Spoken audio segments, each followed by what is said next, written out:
I want to tell you guys a story about dealing with hardship.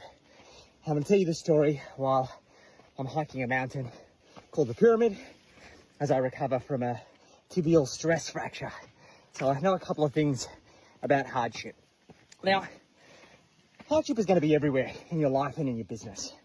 There's never going to come a point whereby you escape it completely. You don't escape it by running away from it. You don't escape it by building defenses around yourself. You escape it by ultimately building resilience and strength in order to tackle it head on. And one of my mentors always said to me, we don't pray for an easy life. We pray for the skills and the determination to handle a hard one. And I want to tell you a little bit of a story about a fellow who we worked with for about 12 months. And unfortunately, he succumbed to self-sabotage. He reached out to us through going through a really difficult time. Great business, home services / trade business, had gone through a lot of hardship in his life, had ultimately channeled that into a business and had created a significant amount of success. He was doing about $30,000 or $40,000 a month in his business, but he wasn't making any money. He was burning the candle at both ends. And he had some competitors come into the market that copied his product and his IP, his process for delivering this particular service. He was panicking. So he reached out to us, started following my content, implemented some of the strategies, got some really quick results. So decided to come on board as a client. And we implemented our cash flow systems. We helped him with his positioning. We helped him hire people profitably. We ultimately helped him set up his business so he could scale to over $50,000 a month, a goal that he thought was impossible and didn't think he was going to be able to do it, let alone have significant profits at the same time. 12 months, he was flying. He went from basically a scared little kid who was frozen in place because of fear to absolutely crushing it. Then something shifted. Now, this particular fellow thought that he'd basically closed that chapter of hardship in his life. And he was thinking that he could just move on to greener pastures, that everything was just going to miraculously become easy. And here's the thing, as we scale our business, we trade poor problems for rich ones. We trade little problems for massive ones. And that is only an issue if you don't have the mindset, if you don't have the skills, if you don't have the determination to tackle those big problems. And unfortunately, this guy just wasn't quite ready yet. Now, we come to a crossroads. His competitors were continuing to double down because obviously they caught wind of all of these new strategies and tactics that he was implementing.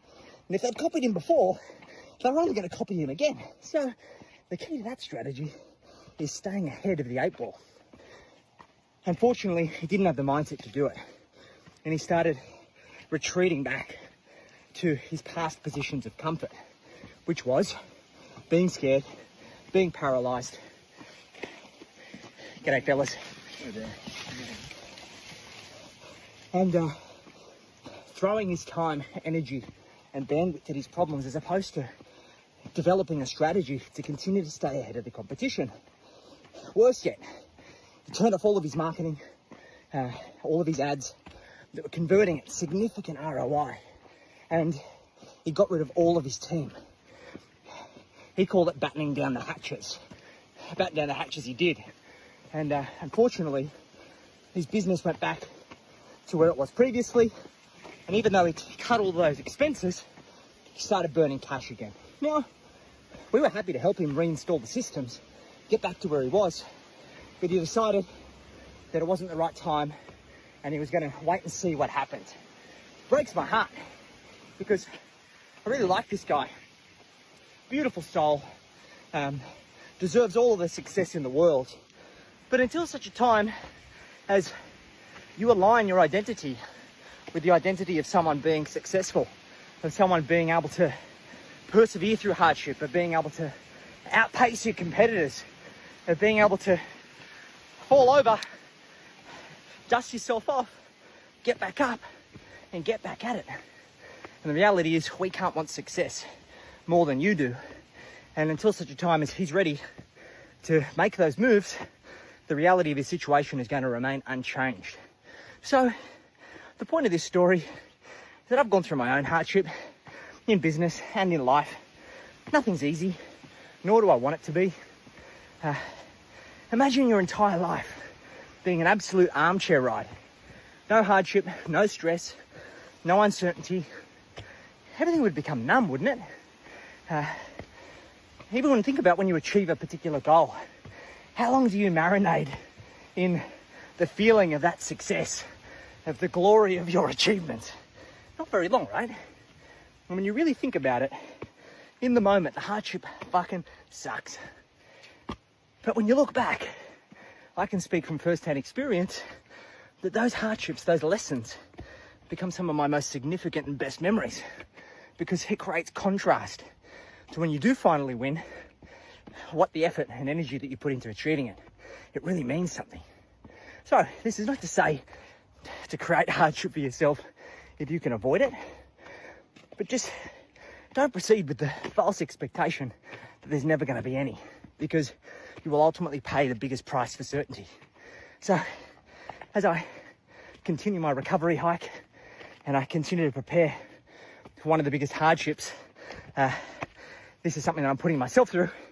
In 12 months, well actually about 9 months now, I'm going to be going and running 250 kilometers through the Sahara Desert, fully self-supported, over 7 days, in 50-degree heat. And I do that because it's the ambitious goals that keep me motivated to do the hard work, but that result is not presupposed. It gets me incredibly out of my comfort zone, and I look forward to all of the growth that I'm going to experience along the way.